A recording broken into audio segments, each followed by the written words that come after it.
My fiancée asked me for an open relationship right before our wedding. So I followed her to a hotel, caught her in the act, and shut everything down on the spot. Truth is, I should have ended things the moment she brought it up. But I did not. Not because I was too weak to walk away.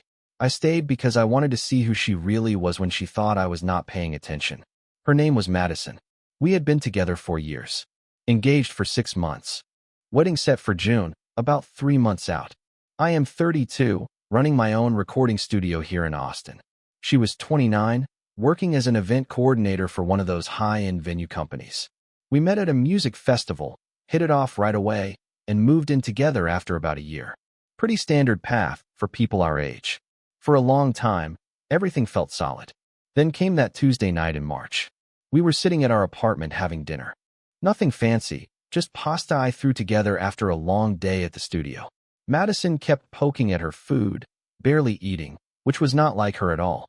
Usually she would clean her plate and still reach over to steal from mine. She said, "I have been thinking about something," without even looking up at me. I set my fork down. "All right, what is it?" She hesitated, then said, "Have you ever thought about opening things up before we get married?" I stared at her. Opening things up? Yeah, like having an open relationship. I read this article about ethical non-monogamy, and some couples say it actually makes them stronger because... No. She blinked, caught off guard. You did not even let me finish. I do not need to, I said, keeping my voice calm and steady. If you need other people, then you do not need me. That is where I draw the line. You cross it, we are done. Is that clear? The only sound in the room was the low hum of the refrigerator. I was just asking, she said after a moment, getting defensive. Just curious. I did not mean anything by it. Are we clear? I asked again. Yes. Fine. I am sorry I even brought it up. We both went back to eating. After that, we talked about her job. Some difficult client giving her trouble over decorations. It all felt normal again. At least, that is what I thought. About 2 weeks later, things started to change. At first it was small stuff. Her phone suddenly had a passcode. We had never used those before. She started stepping into another room to take calls, speaking quietly with the door shut. When I asked, she said it was work problems, vendor issues, nothing for me to worry about. Then the late night started. Working late became her go-to excuse. 3 or 4 times a week. I knew her job could get busy, but this felt different. One Thursday, she sent me a message at 9 in the evening. Said she was still at the venue dealing with a lighting disaster and would be at least another hour. So I called the venue. The front desk answered. I asked if Madison was still there. They told me she had left around 5. I hung up. It was 10 at night. When she got home around 11:30, I did not confront her. I just asked how her day went. She gave me this long, detailed story about the lighting setup, the difficult client, how exhausted she was. I just nodded and watched her lie straight to my face. After that, more things started showing up. New clothes in her closet I had never seen before. Dresses she had never worn around me. A new perfume too. Expensive, floral, not something she usually wore. She changed as well. More distant. Always distracted. Always on her phone. I could have called her out a dozen times, but I did not. I stayed quiet. I needed proof, not guesses. Then she made a mistake. It was a Wednesday evening. I got home early and was working in the spare bedroom we used as an office. Madison was in the shower. Her laptop was sitting open on the kitchen counter, charging. I was not snooping. A notification just popped up on the screen. It was a hotel reservation. The Augustine. The next night at 8 o'clock. Room booked under her name. I stood there staring at it. It was not our anniversary. Not some surprise for me. And it was not work, because those always went through company accounts. This was a boutique hotel downtown. Just her name. Tomorrow night. I took out my phone and grabbed a screenshot before the notification disappeared. The shower was still running. I could hear her humming like nothing was wrong. I went back to the office, shut the door, and sat down. My hands were steady. My head was clear. I was not going to confront her based on suspicion. I was going to catch her in the act. Get proof she could not deny. Then end it before she had a chance to twist the story. That night, I acted completely normal. She came out of the shower in a robe, hair wrapped up, and found me on the couch with my laptop open, pretending to work.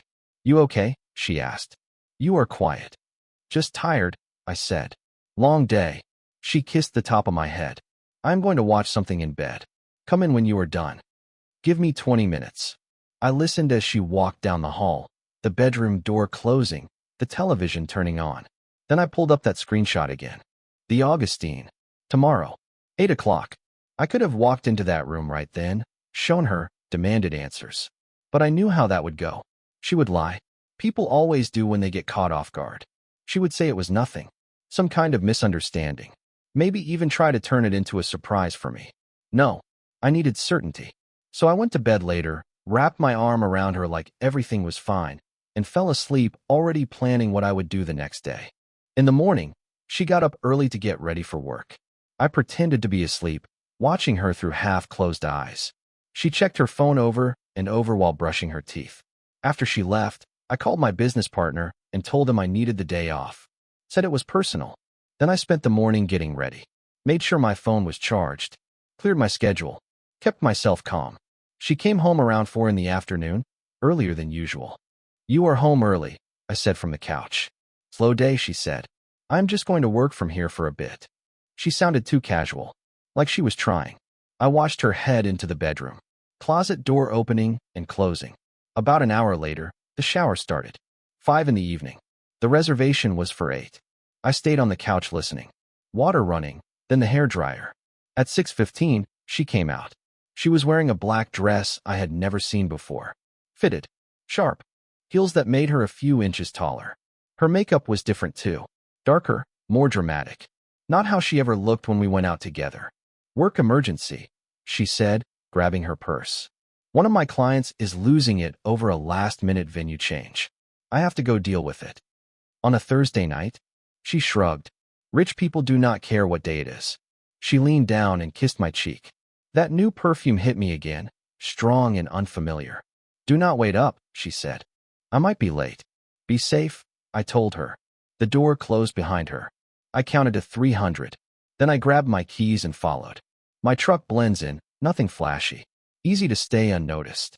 I kept a few cars between us the whole way.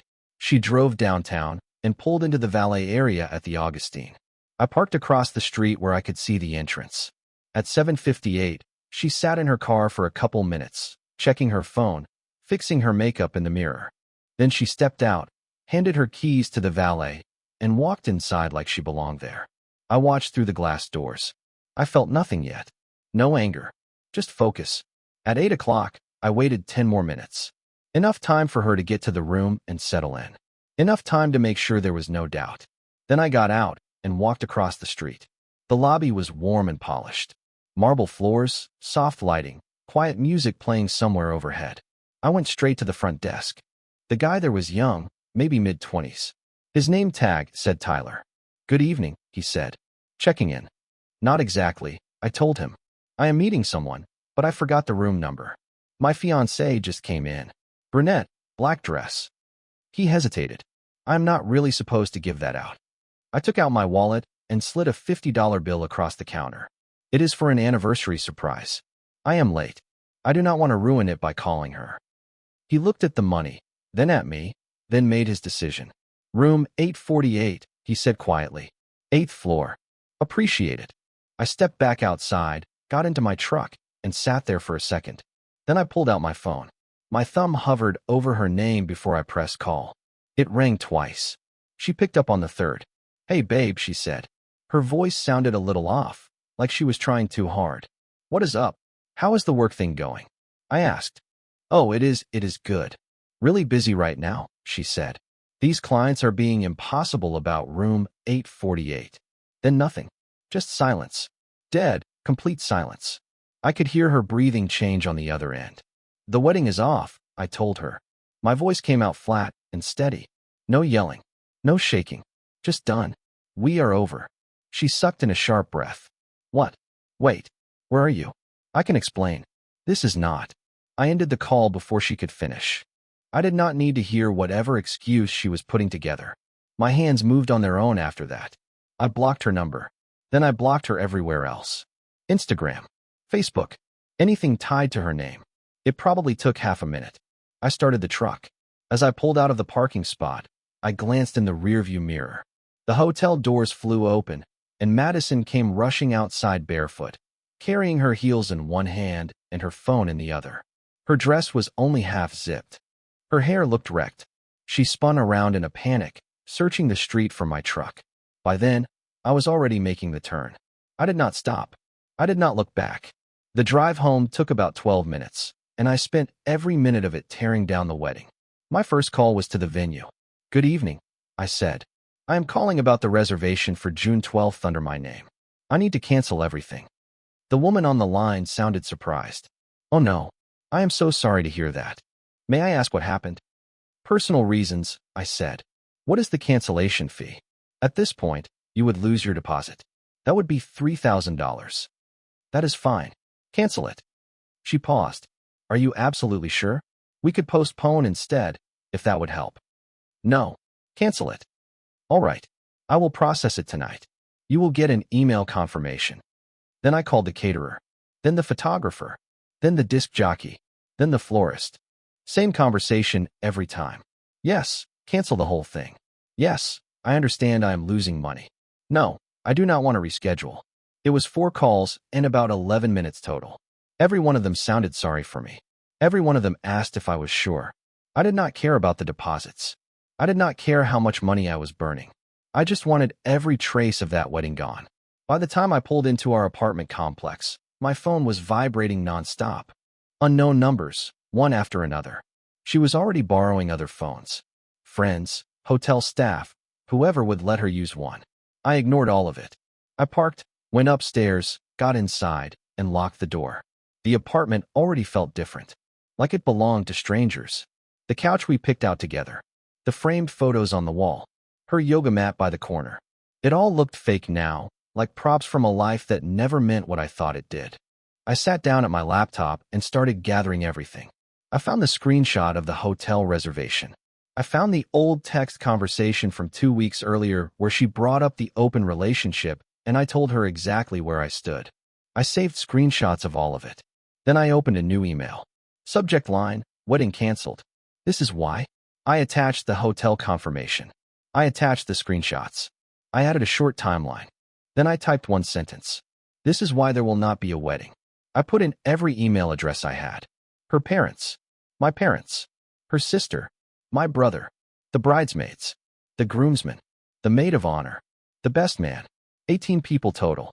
I looked at the send button for maybe 3 seconds. Then I hit it. I wanted the truth out before she could get ahead of it.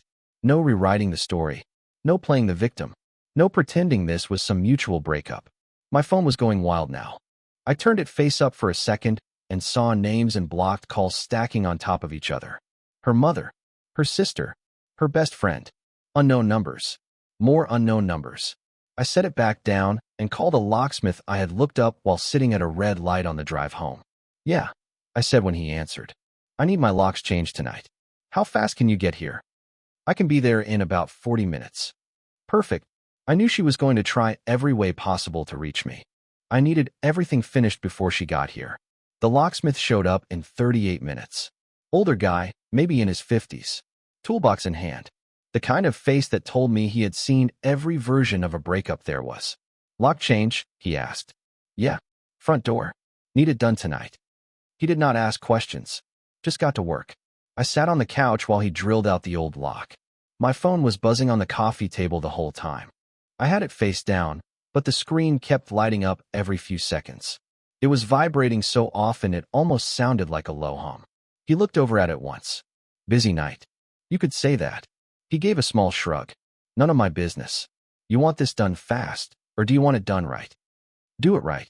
She is not getting in either way." He nodded and kept working. About 20 minutes later, he handed me 2 new keys. "All set," he said. "Old keys will not do a thing now. Only these work." I paid him in cash and added a $50 tip. "Appreciate it," I said. He packed up his tools. "Good luck with whatever this is." Then he left. I shut the door behind him and locked it. The new deadbolt clicked into place, and that sound felt better than anything I had heard all day. It was 11:11 at night. I finally picked up my phone. The screen looked insane. 93 missed calls. 42 text messages from numbers I did not know. I opened a few of them. One said, "Pick up the phone right now. This is Madison's sister." What the hell did you send to everybody? Another said, she is hysterical. She says it is a misunderstanding. Please just talk to her. Another said, you are being cruel. She made one mistake. Do not throw away 4 years over one bad decision. I deleted those without reading further. Then I opened voicemail. 27 new messages. The first one was Madison, crying so hard I could barely understand her. Please, baby, please just let me explain. I am sorry. I love you. Please do not do this. We can fix this. Deleted. The next one was her mother. I do not know what is going on, but Madison is devastated. She says you ended things through an email.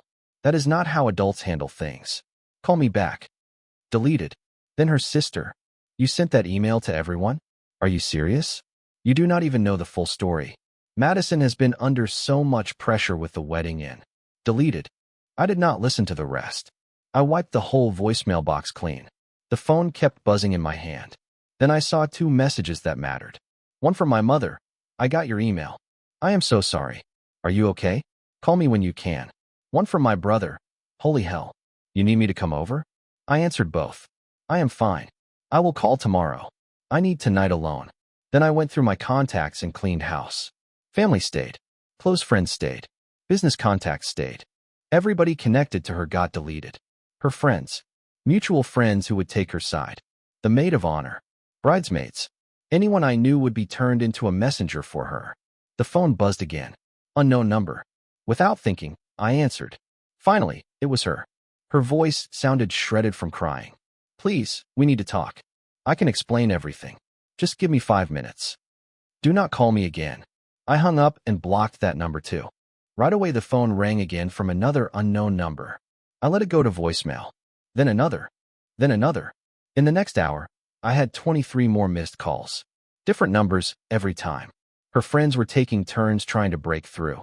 One text slipped through before I blocked it. She is outside your building. She has been sitting in the hallway for an hour. Just let her in so she can get her things. I walked over to the window and looked down at the parking lot. Her car was there, parked badly across 2 spaces. Then my phone rang again. This time it was building security. Sir, the guard said, we have a woman here saying she lives in your unit, but she does not have keys. Can you come down? She does not live here anymore, I said. I changed the locks tonight. If she refuses to leave, call the police and have her removed for trespassing. There was a pause. Sir, are you sure? She is very upset. I am sure. I hung up. Then I powered my phone all the way down. Not silent mode. Off. The apartment finally went quiet. No buzzing. No ringing. No messages. Just silence. I walked through every room one more time. Her clothes were still in the closet. Her bathroom stuff was still on the counter. Her laptop was still sitting in the kitchen. The engagement ring I had bought after saving for months was still in its box on her nightstand. All of it was still there. She was not. And she was not coming back that night. I went into the bedroom, lay down on top of the covers, still fully dressed, and stared up at the ceiling. My head was clear. No doubt. No second guessing. She asked for an open relationship. I told her no. She went and did it anyway. Everything that came after that was the result of her choice. I slept in complete silence that night. And honestly, I slept better than I had in months. The next morning, I woke up at 6 o'clock without an alarm. My body was done sleeping. I turned my phone back on. It took about 30 seconds to start up, and then the flood hit. 97 missed calls. 53 text messages. 14 voicemails. I made coffee while the phone kept vibrating with delayed messages coming through. Most were from numbers I did not recognize. She had clearly spent the whole night borrowing phones from anybody she could. I glanced through enough of the texts to confirm they were all from her. Please just listen. I made a terrible mistake. I will spend the rest of my life making this up to you. We can go to couples therapy. I will do anything. Please do not throw us away. You are the love of my life. I was confused. I was stupid. I am sorry. Paragraph after paragraph. Panic and desperation in every line. I deleted all of them. Blocked each number as I went. At 7 in the morning, the bank opened. I was there 2 minutes later. I walked up to the teller and said, I need to withdraw money from a joint savings account. She pulled it up on her screen. The full balance. No, just my share. $21,000. She typed for a second, then frowned. Your co-account holder would need to approve a full withdrawal. It is my money, I said. I put it there. Check the transaction history, I told the teller. She did.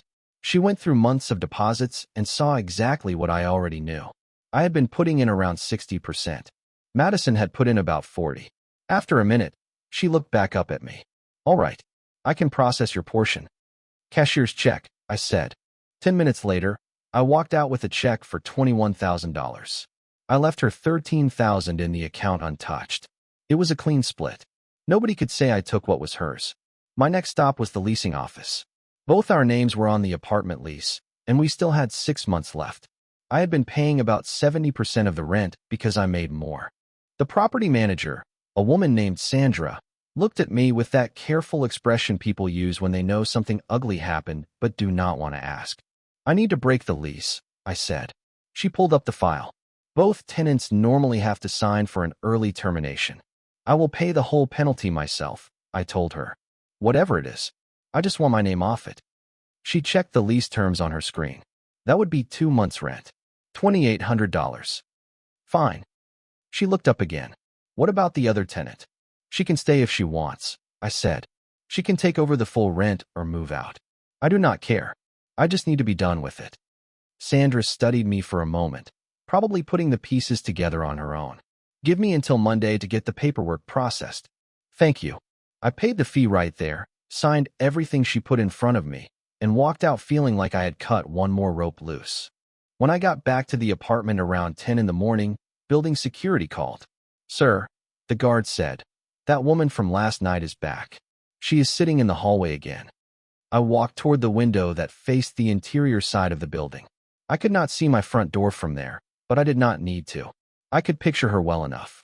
Sitting on the floor outside, waiting for me to cave. How long has she been there? I asked. Since about 8 this morning. 2 hours. If she is quiet, let her sit there, I said. But if she starts causing a scene, tell her to leave. Understood. About an hour later, security called me again. She is crying pretty loudly now. Other residents are starting to complain. Then ask her to leave. We will take care of it. A little later, I watched from a different window as she finally came out of the building. She moved slow, head down, kept turning back like maybe I would come after her. I did not. That afternoon, I got a new SIM card and a new number. From that new number, I sent her exactly one message. Your belongings will be delivered to your sister's house by Friday. Do not contact me again. That was it. Then I called a moving company. I need everything belonging to someone else packed up and delivered. I told them. I want it handled carefully. Nothing damaged. They came on Thursday. 2 guys. About 3 hours. They boxed up all of it. Clothes, shoes, toiletries, laptop, books, photos, even the ring. Everything got sent to her sister's place by Friday morning, just like I said. No yelling, no drama, just clean and final. The fallout with other people started that weekend. Mutual friends began reaching out. Some came at me like I was the bad guy. You did not even try to fix it. Others just wanted details. Is that email true? I answered everybody the same way. I sent the screenshots. Hotel confirmation. Timeline. The conversation where I laid out my boundary. Most people stopped talking to Madison after that. 2 people defended her. They said everybody makes mistakes. They said forgiveness matters. I blocked both of them. On Sunday, my mother called and told me Madison's mother had reached out to her. She was begging me to convince you to talk to Madison, my mother said. She said you were being unreasonable. What did you tell her? I asked. I told her you did exactly what you should have done. Madison made her choice. Now she gets to live with it. I sat there quiet for a second. Then my mother said, I am proud of you. I know this hurts, but you did not betray yourself. That matters. That one hit me more than I expected. 3 weeks went by. Work kept me moving. I picked up extra projects. Some nights I stayed at the studio until midnight. I started going to the gym in the mornings. I got back in touch with friends I had drifted away from. The messages from Madison slowly started drying up. Then one Tuesday evening, my phone buzzed with a text from an unknown number. I almost deleted it without opening it, but something made me read it. It was her. The tone was different this time. Less panic. More polished. She wrote that she knew I did not want to hear from her. Said she understood why. Said she had been seeing a therapist 3 times a week, and was trying to understand why she blew up the best thing in her life. She said she was not making excuses. Said she had been selfish, scared, and stupid. Then she wrote that I deserved a real apology face to face. Not through text. Not through voicemail. She asked for 15 minutes. Just coffee somewhere public. Said I could walk away after and never see her again. Said I deserved closure and she needed to look me in the eye and tell me she was sorry. I stared at that message for a long time. Part of me, the part that had loved her for 4 years and planned a whole life with her, wanted to say yes. Wanted to hear her say it in person. But the other part of me knew exactly what that meeting would really be. It would be one more performance. One more shot at getting back inside my head. I read the message 3 times. The first time, I could almost hear her voice saying every word. I could picture her sitting across from me at a coffee shop, eyes red, hands wrapped around a cup she would never drink from. The second time, I heard the strategy in it, mentioning therapy, saying I deserved closure, framing it like she was doing something for me, when really she wanted one last opening. The third time, it was just text on a screen from somebody I used to know. Then I answered, "You had 4 years to be honest. You had 6 months of being engaged to tell the truth. Instead, you chose dishonesty every single time. I do not need your apology. I do not need closure. I need you to leave me alone forever. Do not contact me again." I read it once, sent it, blocked the number, deleted the thread. That was the end of it. No meeting, no public conversation, no final scene where she acted sorry and I acted understanding. Just over. A week later, I signed a lease on a 1-bedroom loft 3 blocks from my studio. It was on the 8th floor, corner unit. Big windows facing downtown. Smaller than the place I had shared with Madison, but it was mine. Every bit of it. I furnished it exactly how I wanted. Industrial shelves for my vinyl records. A leather couch I had always liked, but she said was too masculine. Clean lines. Simple setup. No compromise. No trying to blend 2 people's tastes into one life. The place felt like a full breath after months of breathing through a straw. Madison's attempts to get back into my life kept going for a few more weeks, but not directly. She had gotten the message by then. Instead, other people tried. She is really struggling. Maybe you could just. Blocked. I know you are hurt, but she has genuinely changed. Blocked. Do you think maybe you are being a little too harsh? Blocked. Eventually, even that stopped. 2 months after the hotel, my studio landed a major contract. A local band that was starting to blow up needed their whole album mixed and mastered.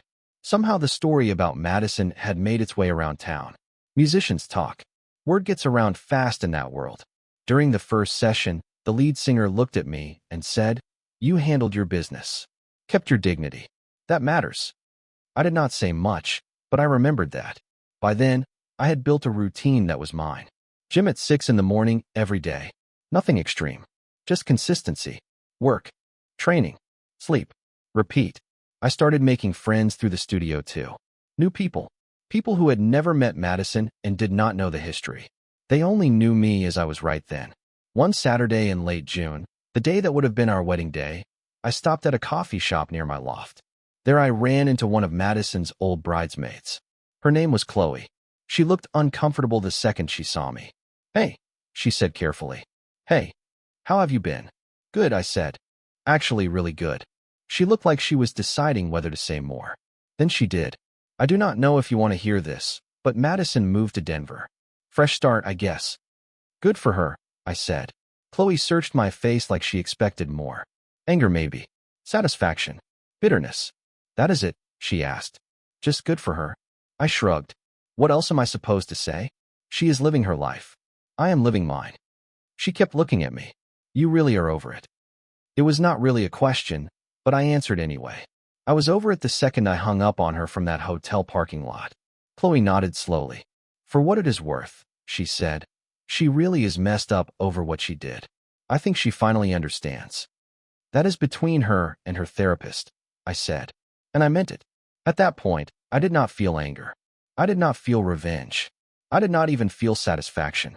Just indifference. About 6 months after everything blew up, I was at the studio late one Tuesday night, trying to finish a mix that was almost there, but not quite.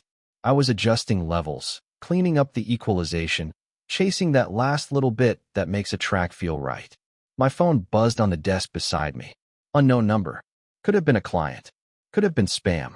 Could have been her again through somebody else's phone. I looked at it for maybe 2 seconds. Then I deleted it without opening it and went back to work. I adjusted the bass, brought the vocals forward a little, played it back. There it was. Perfect. I leaned back in my chair and realized something. Her asking about an open relationship was not the real betrayal. People can have hard conversations honestly. Some couples do. The betrayal was what she did after I answered. I told her no. I made my boundary clear. I told her exactly what would happen if she crossed it. And she crossed it anyway because she wanted to see whether I meant what I said. I did. Walking away was not revenge. Revenge would have meant trying to ruin her, trying to hurt her for the sake of hurting her. What I did was different. I respected myself enough to leave. She wanted freedom. She wanted options. She wanted somebody else. So I gave her what she chose. A life without me in it. That is the whole story. No big reconciliation.